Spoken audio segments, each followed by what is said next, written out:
Paris, 1925. A private room in the Hôtel de Crillon, the fanciest address in the city. Across the table sits a man named André Poisson. He runs a scrap metal business, and he's about to become rich because the man sitting across from him, a French government official, has just offered him the deal of a lifetime. The Eiffel Tower is falling apart. Too expensive to maintain, unpopular with half of Paris, and, according to this official, quietly scheduled for demolition. The city needs someone discreet to buy it for scrap before the public finds out. Poisson has been chosen. There is no demolition. There is no scheme to save the city money. The man across the table isn't a government official. His name is Victor Lustig. He has no connection to the French government whatsoever. And in about 11 minutes, André Poisson is going to hand him the equivalent of $500,000 for a national monument that was never, not for 1 second, for sale. Here's what should terrify you about that. Lustig didn't trick Poisson with a clever lie. He did it with silence, timing, and 8 moves so quiet that Poisson walked out of that room thanking him. Lustig eventually wrote those moves down, 10 of them on a single page found in his papers after his arrest. Sales trainers have been secretly recycling them for 100 years without ever crediting the source.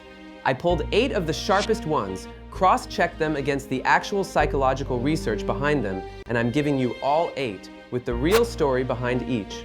One thing before we start. These aren't instructions for running a con.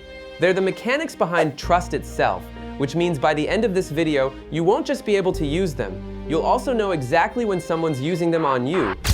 Stay to the end, because what finally destroyed Lustig was breaking his own first rule. Rule 1, the listening trap. Commandment number 1, in Lustig's own words, be a patient listener. It is this, not fast talking, that gets a con man his coups. Read that twice. The most notorious con artist of the 20th century didn't consider talking his weapon. He considered shutting up his weapon. In that room at the Crillon, Lustig let Poisson do most of the talking, about his business, about wanting to matter in Paris, about feeling like an outsider next to the old money families who ran the city. Lustig said almost nothing. He just listened and let Poisson hand him, piece by piece, the exact insecurity he was about to exploit. This isn't folklore. Chris Voss, the FBI's former lead hostage negotiator, built his entire methodology on the same principle. Silence forces the other person to fill the gap, and people reveal what they actually want the moment nobody's competing with them to talk. The untrained salesperson pitches, the dangerous one interviews, and calls it a conversation.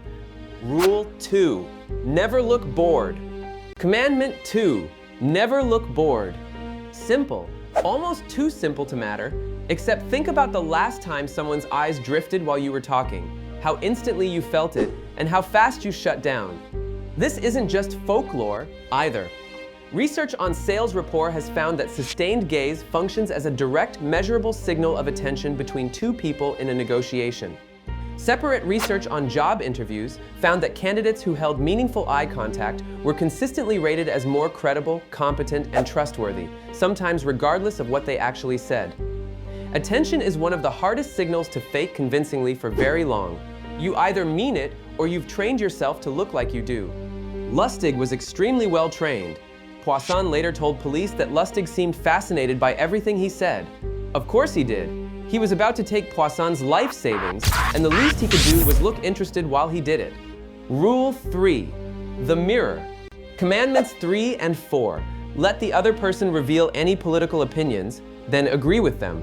Let them reveal religious views, then have the same ones. This is where it stops being charming and starts being clinical. Lustig wasn't making friends, he was running a real-time survey. Find out what this man believes, then reflect it back to him so precisely that agreeing with Lustig starts to feel like agreeing with himself. There's a name for this in modern negotiation training: mirroring, not flattery, repetition. Reflecting someone's own words, tone, and values back at them activates the same part of the brain that registers this person is like me, this person is safe. Robert Cialdini's decades of research on persuasion call this the similarity principle, and it's one of the most consistent findings in the entire field. We say yes to people we perceive as one of us, almost regardless of what they're asking. Lustig didn't need Poisson to like him. He needed Poisson to stop seeing him as a stranger. Rule 4, The vulnerability vacuum. Here's the moment the deal actually closed. Not with a pitch, with a confession. Partway through the negotiation, Lustig leaned in and admitted something embarrassing. Government officials, he said, are paid next to nothing. If Persuasion could quietly add a little extra to his bid, enough to make it worth Lustig's while to guarantee he won the contract, Lustig could make sure the tower was his. That's not a bribe request. That's a magic trick. Lustig just handed Persuasion a piece of his own vulnerability, and in doing so, he made the entire scheme feel more real, not less. Real government officials, in Persuasion's mind, don't confess to needing bribes in fiction. They do it when the deal is actually happening. Persuasion paid roughly $20,000 for the tower itself. Then, to guarantee his win, he handed over another $50,000 straight into Lustig's pocket. In today's money, that second number alone is well over $1 million. This is Commandment 7. Never pry into someone's circumstances, because they'll tell you everything eventually, flipped on its head. Lustig didn't wait for Persuasion to expose a weakness. He exposed one of his own first. Harvard organizational psychologist Jeff Polzer has spent years studying this exact mechanism in teams, and he calls it the vulnerability loop. One person signals vulnerability, the other person reciprocates it, and trust jumps almost immediately between them. Polzer's finding is that vulnerability isn't really about the person sharing it, it's about what it gives the other person permission to do. Lustig was running that loop on André Persuasion 100 years before it had a name. Lustig was on a train to Vienna within the hour, $70,000 richer, before Persuasion even finished processing what had happened. Rule 5, quiet authority. Commandment 8, never boast, just let your importance be quietly obvious. Lustig never told anyone he was powerful. He had fake government letterhead printed, a forged access badge to the tower, and a suite at the best hotel in Paris. He let the props announce his status so he never had to. This maps directly onto what Cialdini calls the authority principle. We defer instinctively to people who present credible signals of expertise or power, often without consciously verifying whether those signals are real. A white coat, a title on a letterhead, a hotel address that says, "I don't need to try." The honest version of this rule, for anyone not committing fraud, stop announcing your credentials and start displaying them quietly. Think about the last consultant's office you sat in, client logos on the wall, awards behind the desk, nobody pointing at them. You noticed anyway, and you trusted the person more before they said a single word. Authority whispered gets believed. Authority announced gets questioned. Rule 6. Read before you speak. Commandments 5 and 6, condensed. Don't bring up sex unless they show interest first. Don't bring up illness unless they show real concern. In other words, don't lead with a topic. Follow one. This is labeling, decades before Chris Voss gave it that name. Lustig watched for what actually mattered to the person across from him and only spoke once he knew. Voss's version, name the emotion you're picking up. Seems like something's weighing on you, and let the other person confirm or correct it. Here's what that looks like outside a Paris hotel room. Someone's arms cross mid-conversation, their answers get shorter, and every instinct says push harder. Don't. Name it instead. Seems like the timing's the real issue here, and stop talking. 9 times out of 10, they'll either correct you with the real objection or confirm it and keep going. Either way, you just learned in 4 seconds what Lustig would have spent an hour fishing for. Rule 7, the reciprocity reversal.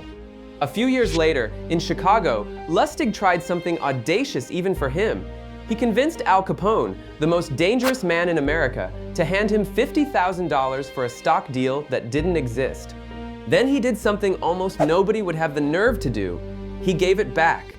2 months later, Lustig returned every dollar, told Capone the deal had fallen through, and apologized. Capone, who was used to being stolen from constantly, was so struck by Lustig's apparent honesty that he handed him $5,000 as a reward, no questions asked. Read that again. Lustig made money by returning money. This is Cialdini's reciprocity principle taken to its most extreme form. Give first and generously, and people feel an almost unconscious debt to repay you, sometimes larger than what you gave. Most salespeople think reciprocity means a free sample or a discount. Lustig proved it can mean giving back the entire ask and profiting from the trust it buys you. The rule isn't give something small. It's give something that costs you real credibility to give back. because the bigger the sacrifice looks, the bigger the debt feels. Rule 8. The discipline tell. Commandments 9 and 10. Never be untidy. Never get drunk. They sound like grooming tips. They're not. They're the same rule as everything before it, restated once more. Total self-control is the most persuasive signal a human being can send because it implies total control over the situation itself.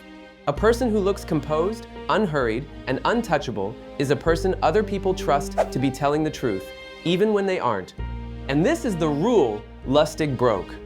A month after Poisson paid him a fortune, Lustig came back to Paris and tried to sell the Eiffel Tower to a second group of scrap dealers. The exact same con, the exact same tower, barely 30 days later. It wasn't necessity, it was appetite. This time, one of the marks got suspicious and called the police. Lustig fled the country for good. And a decade later, running an even bigger counterfeiting operation, that same hunger for one more score caught up with him permanently, 20 years in Alcatraz, where he filed over 1,000 medical complaints before he was finally believed, transferred to a federal hospital, and died there in 1947 of a brain abscess. He was 57. The man who built an empire on quiet, disciplined patience died because he couldn't stop reaching for one more hand. Here's what nobody tells you about persuasion. The tactics aren't the dangerous part. Silence, mirroring, calibrated vulnerability, quiet authority, reciprocity, discipline, every one of these shows up in legitimate negotiation research, taught at business schools, used by therapists, hostage negotiators, and yes, honest salespeople every single day. The danger was never the method. It was what Lustig chose to sell with it. Like I told you at the start, now that you know the mechanics, you can spot them being used on you exactly as fast as you can use them yourself. You now know 8 tools that took 100 years to become common knowledge, gathered from documents most people have never read closely. Use them to build trust faster, with a client, in a negotiation, in a job interview where you're the product. Just remember the ending.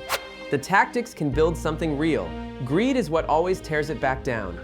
If this actually changed how you'll walk into your next conversation, subscribe, because next week, I'm covering the 8 buying signals almost nobody notices, the ones that show up in the 3 seconds right before someone says yes.